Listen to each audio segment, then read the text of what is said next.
के राष्ट्रीय पर्व की हार्दिक बधाई देती हूँ। गणतंत्र दिवस का पावन पर्व हमारे अतीत, वर्तमान और भविष्य में देश की दशा और दिशा का अवलोकन करने का अवसर होता है। स्वाधीनता संग्राम के बल पर 15 अगस्त 1947 के दिन से हमारे देश की दशा बदली। भारत स्वाधीन हुआ, हम अपनी राष्ट्रीय नियति की निर्माता बने। 26 जनवरी 1950 के दिन से हम अपने गणतंत्र को संवैधानिक आदर्श के दिशा में आगे बढ़ा रहे हैं। उसी दिन हमने अपने संविधान को पूरी तरह से लागू किया। लोकतंत्र की जननी भारत भूमि उपनिवेश के विधि विधान से मुक्त हुई और हमारा लोकतंत्रात्मक गणराज्य अस्तित्व में आया। हमारा संविधान विश्व इतिहास में आज तक के सबसे बड़े गणराज्यों का आधार ग्रंथ है। हमारे संविधान में निहित न्याय, स्वतंत्रता, समता और बंधुत्व के आदर्श हमारे गणतंत्र को परिभाषित करते हैं। संविधान निर्माताओं ने राष्ट्रीयता की भावना तथा देश की एकता को संवैधानिक प्रावधानों का सुदृढ़ आधार प्रदान किया है। लौह पुरुष सरदार वल्लभ भाई पटेल ने हमारे राष्ट्र का एकीकरण किया। पिछले वर्ष 31 अक्टूबर को कृतज्ञ देशवासियों ने उत्साहपूर्वक उनकी 150वीं जयंती मनाई। उनकी 150वीं जयंती के पावन अवसर से जुड़े स्मरण उत्सव मनाए जा रहे हैं। ये उत्सव देशवासियों में राष्ट्रीय एकता तथा गौरव की भावना को मजबूत बनाते हैं। उत्तर से लेकर दक्षिण तक तथा पूर्व से लेकर पश्चिम तक हमारी प्राचीन सांस्कृतिक एकता का ताना बाना हमारे पूर्वजों ने बुना था। राष्ट्रीय एकता के स्वरूपों को जीवंत बनाए रखने का प्रत्येक प्रयास अत्यंत सराहनीय है। पिछले वर्ष 7 नवंबर से हमारे राष्ट्रीय गीत वंदे मातरम की रचना के 150 वर्ष संपन्न होने के उत्सव भी मनाया जा रहा है। भारत माता के दैवी स्वरूप की वंदना का ये गीत जन मन में राष्ट्र प्रेम का संचार करता है। राष्ट्रीयता के महाकवि सुब्रमण्य भारती ने तमिल भाषा में वंदे मातरम येनवम अर्थात हम वंदे मातरम बोले इस गीत की रचना करके वंदे मातरम की भावना को और भी व्यापक स्तर पर जनमानस के साथ जोड़ा। अन्य भारतीय भाषाओं में भी इस गीत के अनुवाद लोकप्रिय हुए। श्री अरविंदो ने वंदे मातरम का अंग्रेजी अनुवाद किया। ऋषितुल्य बंकिम चंद्र चट्टोपाध्याय द्वारा रचित वंदे मातरम हमारे राष्ट्र वंदना का स्वर है।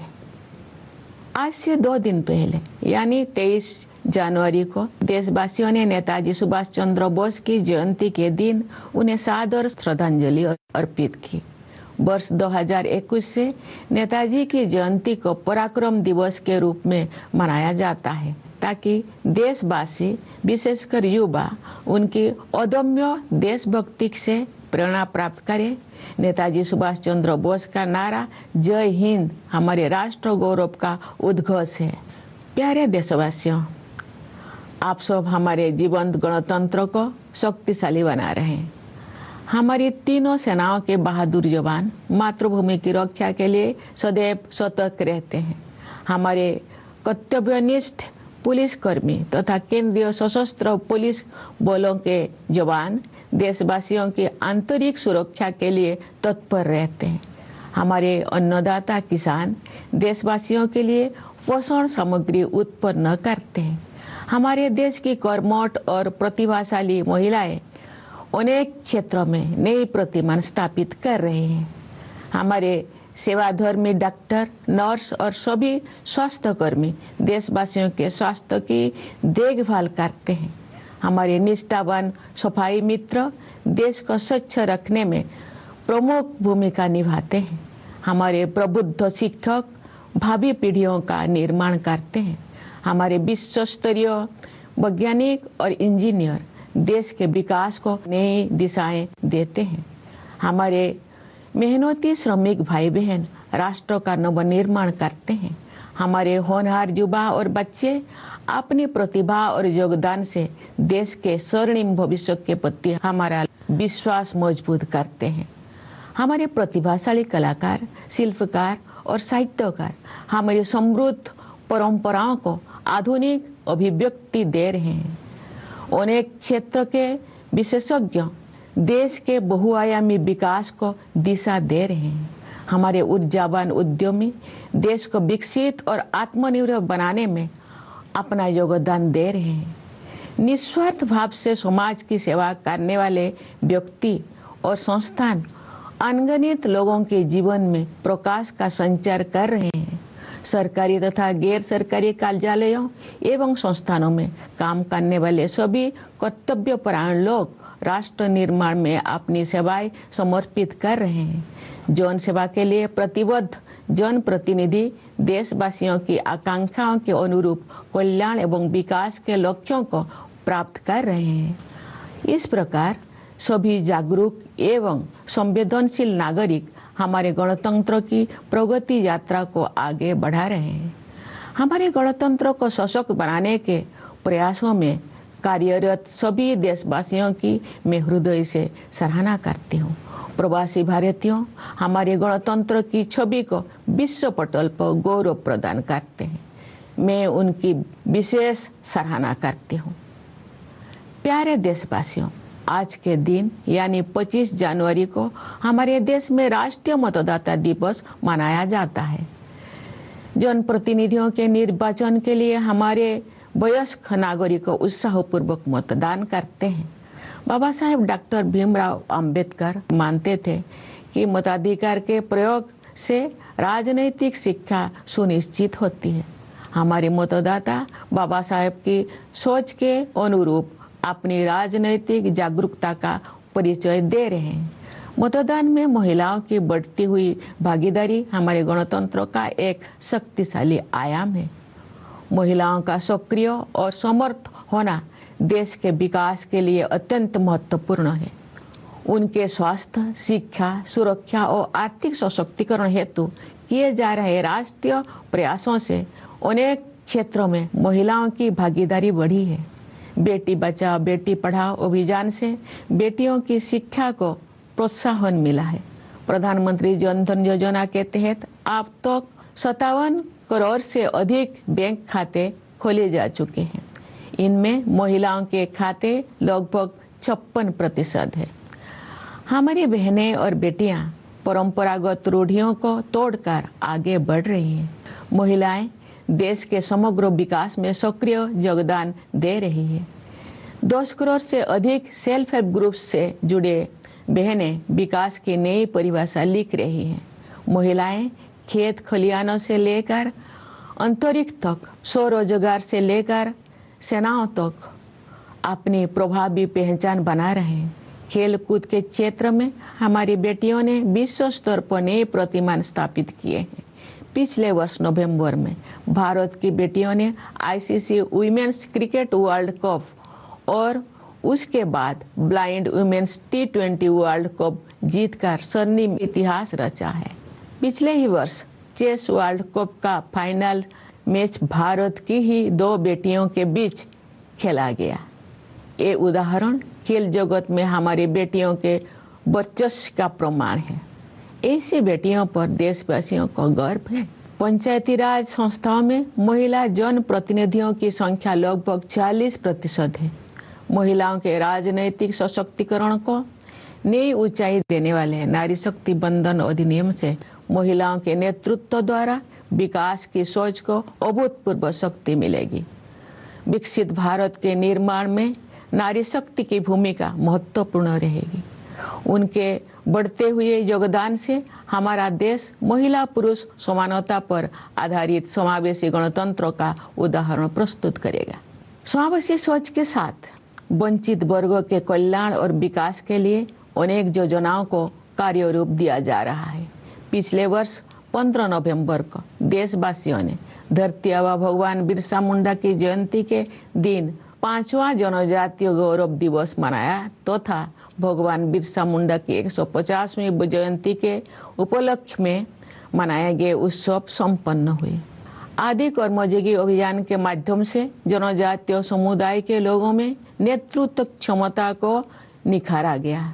विगत वर्षों में सरकार ने जनजातीय समाज के गौरवशाली इतिहास से देशवासियों का परिचय कराने के लिए संग्रहालय के निर्माण सहित अनेक कदम उठाए। उनके कल्याण और विकास को प्राथमिकता दी गई है। राष्ट्रीय सिकल सेल एनीमिया उन्मूलन मिशन के तहत अब तक 6 करोड़ से अधिक स्क्रीनिंग की जा चुकी है। एकलव्य मॉडल रेसिडेंशियल स्कूलों में लगभग 1,40,000 विद्यार्थी शिक्षा प्राप्त कर रहे हैं तथा अनेक विद्यार्थी ने प्रतियोगी परीक्षाओं में उत्कृष्ट प्रदर्शन किया है। स्वास्थ्य और शिक्षा के ऐसे अभियान जनजातीय समुदाय की विरासत और विकास का समन्वय कर रहे हैं। धत्या व जनजातीय ग्राम उत्कर्ष अभियान तथा पीएम जनमन योजना के द्वारा पीपीटीजी समुदाय सहित सभी जनजातीय समुदाय का सशक्तिकरण हुआ है। हमारे अन्नदाता किसान हमारे समाज के तथा अर्थव्यवस्था के मेरुदंड है। किसानों के परिश्रमी पीढ़ियों ने हमारे देश को खाद्यान्नों में आत्मनिर्भर बनाया है। किसानों के परिश्रम के बल पर ही हम कृषि आधारित उत्पादों का निर्यात कर पा रहे हैं। अनेक किसानों में सफलता के अत्यंत प्रभावशाली उदाहरण प्रस्तुत किए हैं।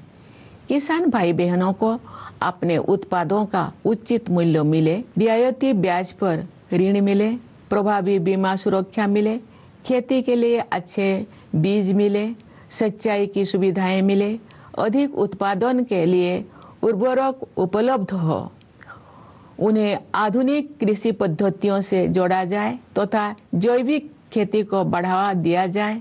इन सभी विषयों को प्राथमिकता दी जा रही है। पीएम किसान सम्मान निधि के द्वारा किसान भाई बहनों के योगदान को आदर दिया जा रहा है तथा उनके प्रयासों को संबल प्रदान किया जा रहा है। दशकों से गरीबी के साथ जूझ रहे करोड़ों देशवासियों को गरीबी की सीमा रेखा से ऊपर लाया गया है। साथ ही ऐसे प्रयास किए जा रहे हैं कि वे पुनः गरीबी से पीड़ित न होने पाए।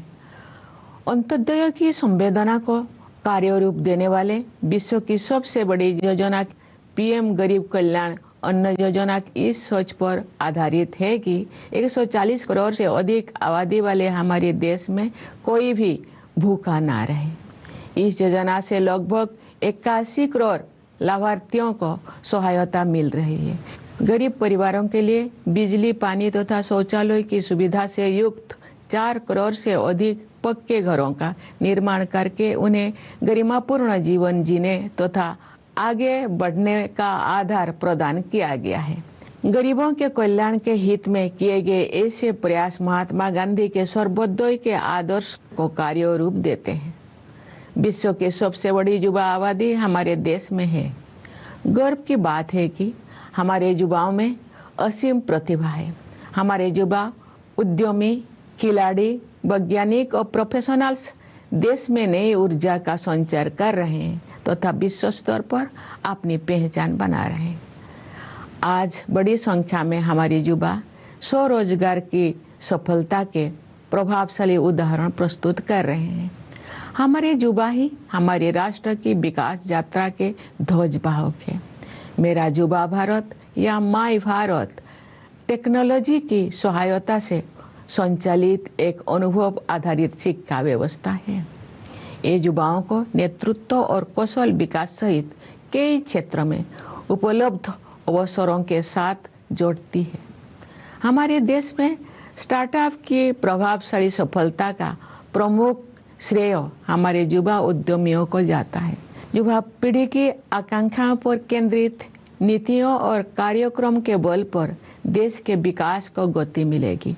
मुझे विश्वास है कि वर्ष 2047 तक विकसित भारत के निर्माण में युवा शक्ति की प्रमुख भूमिका रहेगी।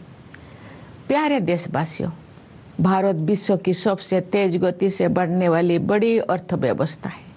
विश्व पटल पर अनिश्चितता के बावजूद भारत में निरंतर आर्थिक विकास हो रहा है। हम निकट भविष्य में विश्व की तीसरी सबसे बड़ी अर्थव्यवस्था बनने के लक्ष्य को प्राप्त करने के दिशा में आगे बढ़ रहे हैं। विश्व स्तरीय इंफ्रास्ट्रक्चर के निर्माण में निवेश करके हम अपने आर्थिक संरचना का उच्च स्तर पर पुनर्निर्माण कर रहे हैं। आर्थिक नियति के निर्माण की यात्रा में आत्मनिर्भरता और स्वदेशी हमारे मूल मंत्र हैं।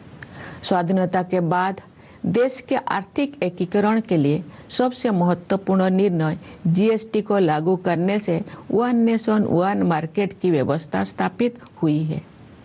जीएसटी व्यवस्था को और अधिक प्रभावी बनाने के हाल ही के निर्णय से हमारी अर्थव्यवस्था को और अधिक शक्ति मिलेगी। श्रम सुधार के क्षेत्र में 4 लेबर कोड्स जारी किए गए हैं। इससे हमारे श्रमिक भाई बहन लाभान्वित होंगे तथा उद्यमों के विकास को भी गति मिलेगी।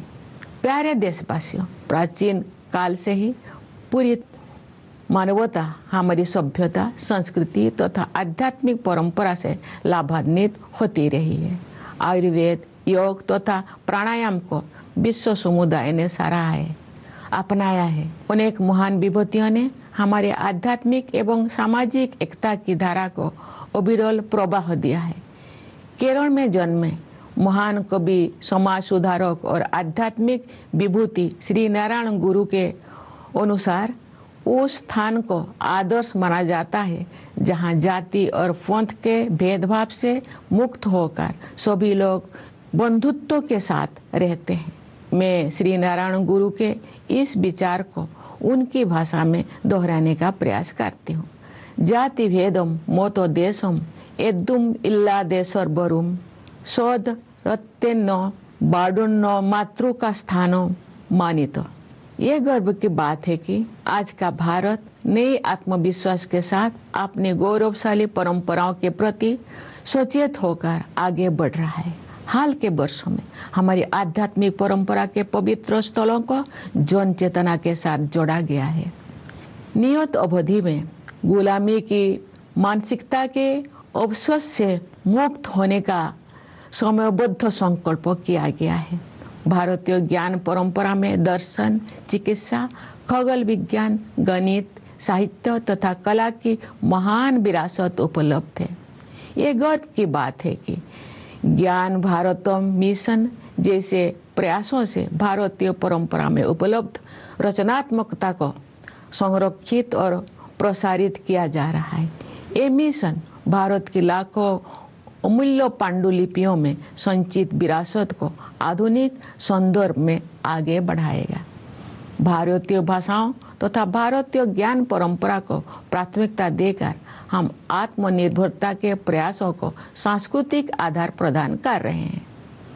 भारत का संविधान अब 8वीं अनुसूची में शामिल सभी भारतीय भाषाओं में उपलब्ध है। संविधान को भारतीय भाषाओं में पढ़ने और समझने से देशवासियों में संवैधानिक राष्ट्रीयता का प्रसार होगा तथा आत्मगौरव की भावना मजबूत होगी। सरकार और जनसामान्य के बीच की दूरी को निरंतर कम किया जा रहा है। आपसी विश्वास पर आधारित सुशासन पर बल दिया जा रहा है। अनेक अनावश्यक नियमों को निरस्त किया गया है। कई कंप्लायंस को समाप्त किया गया है तथा जनता के हित में व्यवस्थाओं को सरल बनाया गया है। टेक्नोलॉजी के माध्यम से लाभार्थियों को सुविधाओं के साथ सीधे जोड़ा जा रहा है। रोजमर्रा के जीवन को बेहतर बनाने के लक्ष्यों के साथ ईज ऑफ लिविंग को प्राथमिकता दी जा रही है। पिछले दशक के दौरान राष्ट्रीय लक्ष्यों को जन भागीदारी के माध्यम से प्राप्त करने का प्रयास किया गया है। महत्वपूर्ण राष्ट्रीय अभियानों को जन आंदोलन का रूप दिया गया है। गांव-गांव में, नगर-नगर में स्थानीय संस्थाओं को प्रगतिशील बदलाव का माध्यम बनाया गया है। विकसित भारत का निर्माण सभी देशवासियों की साझा जिम्मेदारी है। समाज में असीम शक्ति होते हैं। सरकार द्वारा किए जा रहे प्रयासों को समाज का सक्रिय समर्थन मिलने से क्रांतिकारी बदलाव आते हैं। उदाहरण के लिए हमारे देशवासियों ने डिजिटल पेमेंट व्यवस्था को बहुत बड़े पैमाने पर अपनाया है। आज विश्व के आधे से अधिक डिजिटल लेन देन भारत में होते हैं। छोटी से छोटी दुकान में सामान खरीदने से लेकर ऑटो रिक्शा का किराया देने तक डिजिटल भुगतान का उपयोग विश्व समुदाय के लिए प्रभावशाली उदाहरण बन गया है। मैं आशा करती हूँ कि इसी तरह अन्य राष्ट्रीय लक्ष्यों को प्राप्त करने में सभी देशवासी अपनी सक्रिय भागीदारी निभाएंगे। प्यारे देशवासियों, पिछले वर्ष हमारे देश ने ऑपरेशन सिंदूर के द्वारा आतंकवाद के ठिकानों पर सटीक प्रहार किया। आतंक के अनेक ठिकानों को ध्वस्त किया गया तथा बहुत से आतंकवादियों को उनके अंजाम तक पहुंचाया गया।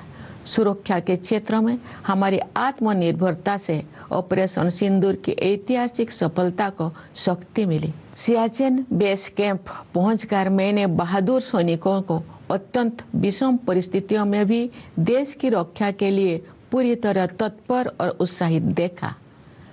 भारतीय वायुसेना के लड़ाकू विमानों सुखोई और राफेल में उड़ान भरने का अवसर भी मुझे मिला। मैं वायुसेना के युद्ध कौशल से अवगत हुई। मैंने भारतीय नौसेना के स्वदेश में निर्मित विमान वाहक पथ INS विक्रांत की असाधारण क्षमताओं को देखा। मैं नौसेना की पनडुब्बी INS वाक्सीर में समुद्रों की गहराई तक गई। थल सेना, वायुसेना और नौसेना की शक्ति के आधार पर हमारी सुरक्षा क्षमता पर देशवासियों को पूरा भरोसा है। प्यारे देशवासियों, पर्यावरण संरक्षण आज की अत्यंत महत्वपूर्ण प्राथमिकता है। मुझे इस बात पर गर्व होता है कि पर्यावरण से जुड़े अनेक क्षेत्रों में भारत ने विश्व समुदाय का मार्गदर्शन किया है। प्रकृति के साथ समन्वित जीवन शैली भारत की सांस्कृतिक परंपरा का हिस्सा रही है। यही जीवन शैली विश्व समुदाय को दिए गए हमारे संदेश लाइफस्टाइल फॉर एनवायरनमेंट यानी लाइफ का आधार है। हम ऐसे प्रयास करें जिनसे भावी पीढ़ियों के लिए धरती माता के अनमोल संसाधन उपलब्ध रह सके। हमारी परंपरा में समस्त सृष्टि में शांति के बने रहने की प्रार्थना की जाती रही है। पूरी विश्व में शांतिपूर्ण व्यवस्था स्थापित होने से ही मानवता का भविष्य सुरक्षित रह सकता है। विश्व के अनेक क्षेत्रों में व्याप्त अशांति के वातावरण में भारत द्वारा विश्व शांति का संदेश प्रसारित किया जा रहा है। प्यारे देशवासियों, ये हमारा सौभाग्य है कि हम भारत भूमि के निवासी हैं। हमारी जननी जन्मभूमि के लिए कवि गुरु रविंद्रनाथ टैगोर ने कहा था, ओ आमार देशेर माटी तोमार परे ठिकाई माथा, अर्थात हे मेरे देश की माटी, मैं तुम्हारे चरणों में अपना शीश झुकाता हूँ। मैं मानती हूँ कि गणतंत्र दिवस देशभक्ति की इस प्रबल भावना को और भी सुदृढ़ करने के संकल्प का अवसर है। आइए हम सब मिलकर राष्ट्र प्रथम की भावना से कार्य करते हुए अपने गणतंत्र को और भी गौरवशाली बनाएं।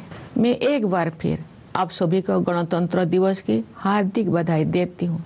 मुझे दृढ़ विश्वास है कि आपका जीवन सुख, शांति, सुरक्षा और सौहार्द से परिपूर्ण रहेगा। मैं आप सभी के उज्जवल भविष्य की मंगल कामना करती हूँ। धन्यवाद। जय हिंद, जय भारत। पूर्व संध्या पर राष्ट्रपति द्रौपदी मुर्मू का संबोधन देश के नाम सुन रहे थे आप। इस संबोधन में उन्होंने तमाम बड़ी बातें कही। कहा कि खेलकूद में देश की बेटियों ने कीर्तिमान स्थापित किया।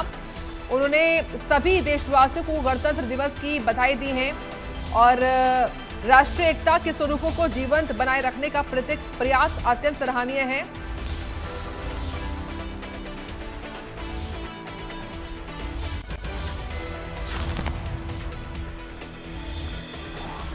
तो राष्ट्रपति द्रौपदी मुर्मू ने राष्ट्र के नाम संबोधन दिया है गणतंत्र दिवस की पूर्व संध्या पर।